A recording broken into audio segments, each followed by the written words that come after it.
Hello, and welcome to That Girl Magik, the podcast where we explore the transformative power of wellness, self improvement, and magic. I am your host, Karina Franco, and I'm thrilled to embark on this journey of discovery with you. Hello. How are you guys doing today? So, first of all, little checkup. It is currently October 18th.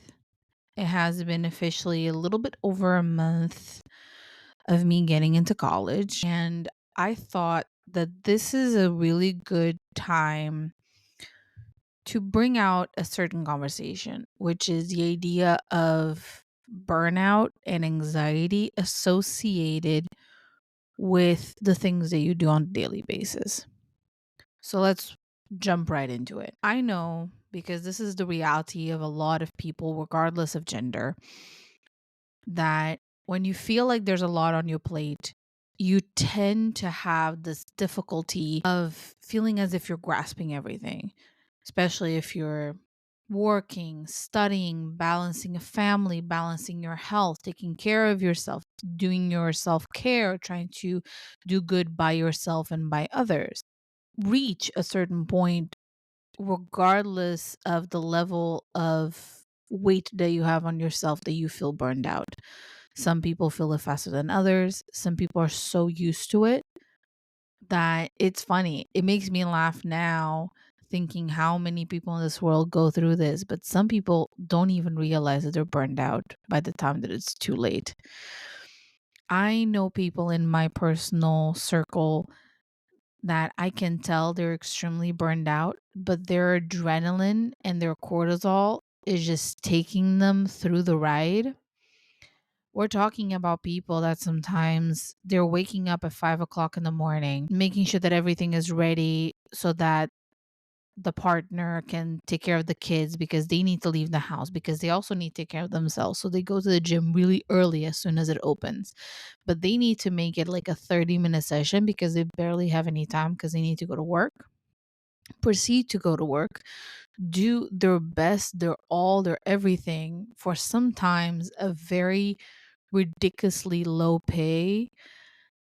And then they proceed to come back home, kill themselves doing all the house chores because everything seems to be behind. The laundry hasn't been done in 2 days. The kitchen is a mess. The kids' beds haven't been made up in who knows how long. And we know these stories. We know the story of the working student that Monday through Friday studies like a maniac. And then during the weekend, they don't even have time to go out with friends because they're working 8-hour shifts. And all they have time to once they get home is to prepare stuff for the next day. And that's their reality. Coming back home, preparing stuff for the next day, going, taking care of whatever they need to take care of, and they just keep doing the cycle. And I know that because I am currently on that cycle. Monday through Friday, I'm in college, and Saturday and Sunday, I'm working 8-hour shifts. I haven't had, in technicality, a day off since October 9th, since, uh, since September 9th, actually. And I have no regrets, but I do have a certain level of tiredness that I know that people in my vicinity that don't have such a load will not feel. And the reason why I wanted to bring this up is I'm talking to the working students, I'm talking to the parents, I'm talking to the people that are trying to get themselves out of a hole, the people that are trying to make business work, the people that are working extra hours just to make enough to live, enough to pay the bills. I'm talking to those people. I know how your anxiety is. I know it's through the roof. When you rest your head on the pillow, it doesn't shut off. I know it doesn't because I feel the same. My mind is so occupied with so many things. By the time that I go to bed, my mind doesn't shut off. And we all know that most likely you are using sleeping pills, sleep aids, ASMR, whatever tricks you could do to get yourself to just sleep. you're doing all of them. And don't get me started with the fact that then you wake up in the morning, probably had an awful sleep, maybe 6, 7 hours instead of the ideal 8 to 9. And you're waking up feeling groggy. You have to rely on caffeine in some sort of way. So you're probably chugging coffee all day, which then spikes your cortisol, which then causes more anxiety, which then makes you feel worse. Then you're jittery and anxious and stressed all day. You get home, you deal with even more stress. And by the time that you realize, you are just in this vicious cycle of constantly feeling anxiety, constantly feeling like you can't grasp at life, feeling like you can't even spend time with yourself, let alone with others. And the reason why I want to bring that up is because after this whole cycle of a month, last night I went to see a play with my sister. We went out together on a Thursday night to just see a play. Came back rushing from school to change my clothes to something a bit more casual, more comfortable, and then proceeded to go and see a play. I have never felt so relaxed in a month. I was able to shut off my brain because I knew in that moment that I could just relax. And I got emotional while watching the play because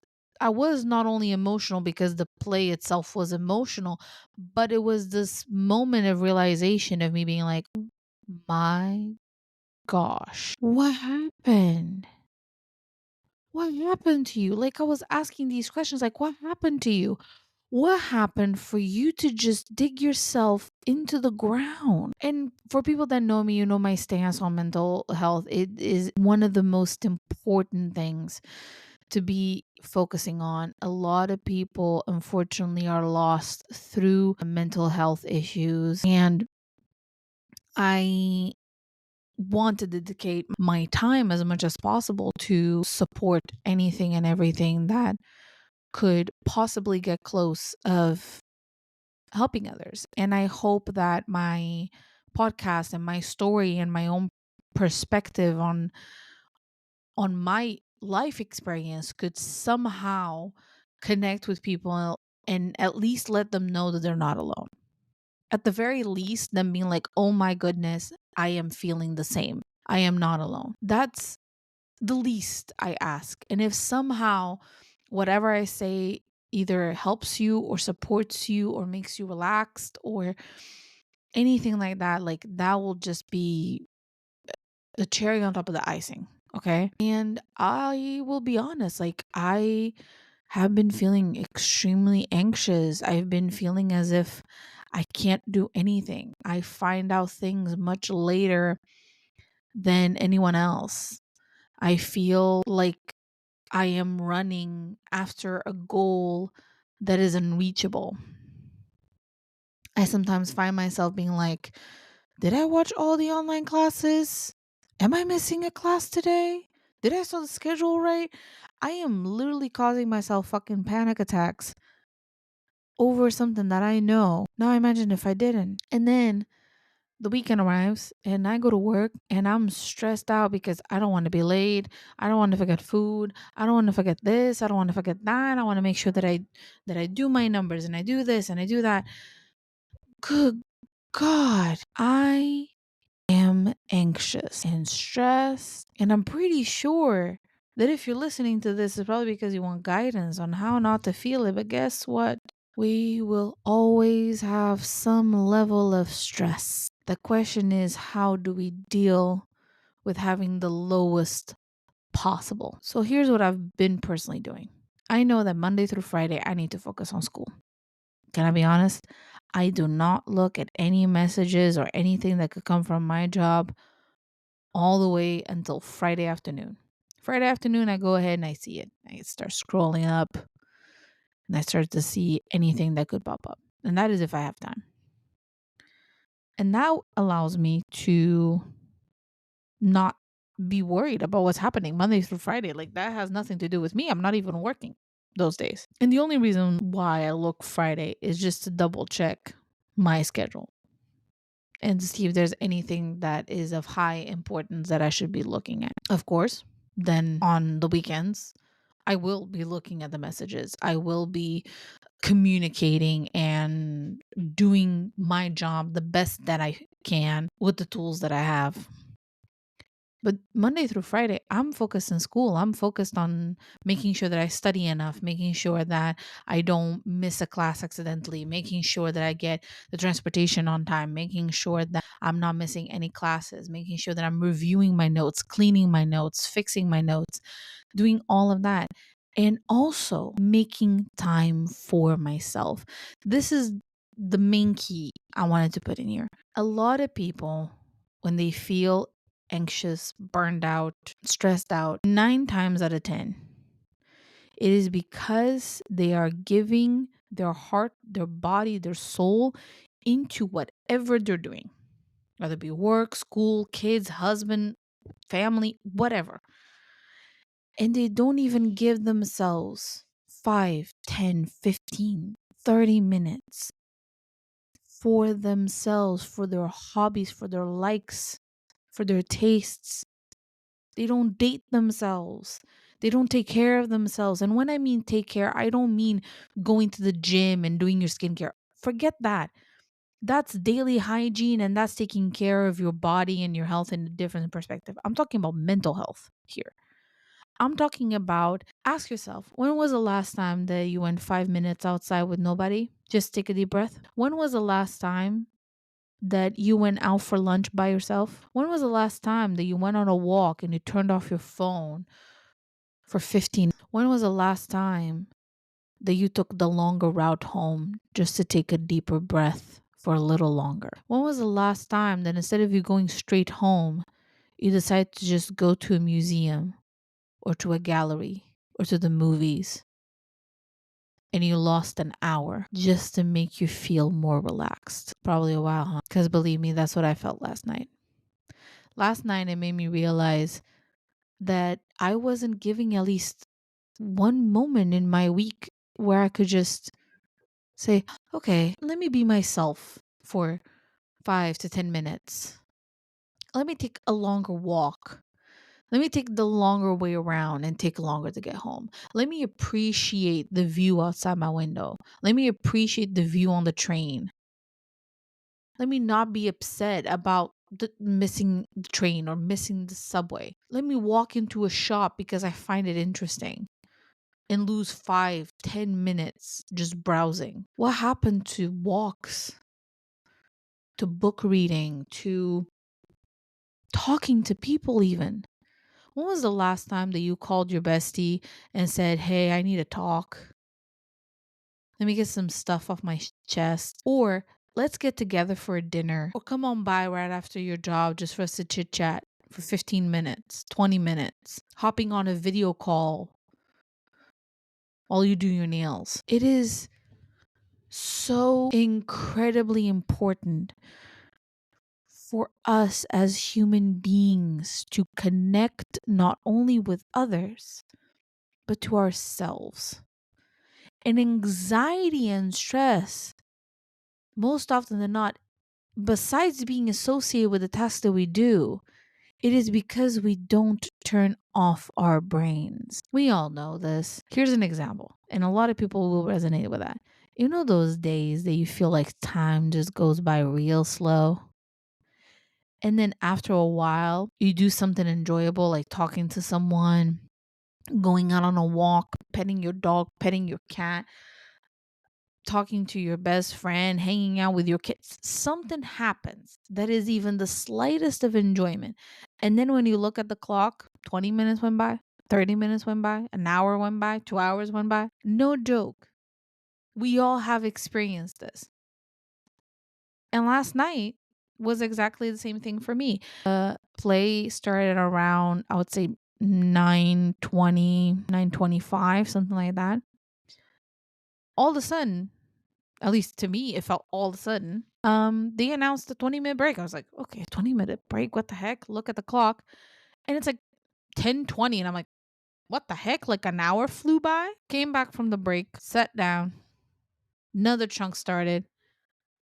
Play ends. standing ovation, cried my eye and balls out, and then proceeded to look at the clock again.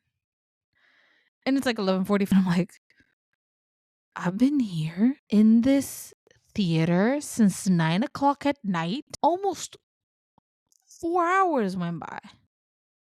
3 to 4 hours just flew. And that's what happens when you're enjoying yourself. That's what happens when you don't let your anxiety run your life.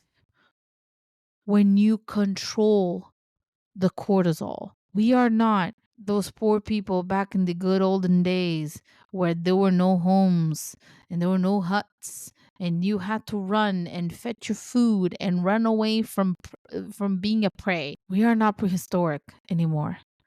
But unfortunately, our body still reacts as if we are being followed by a lion. Our body is in such a fight or flight mode for so long that our bodies sometimes don't even shut off.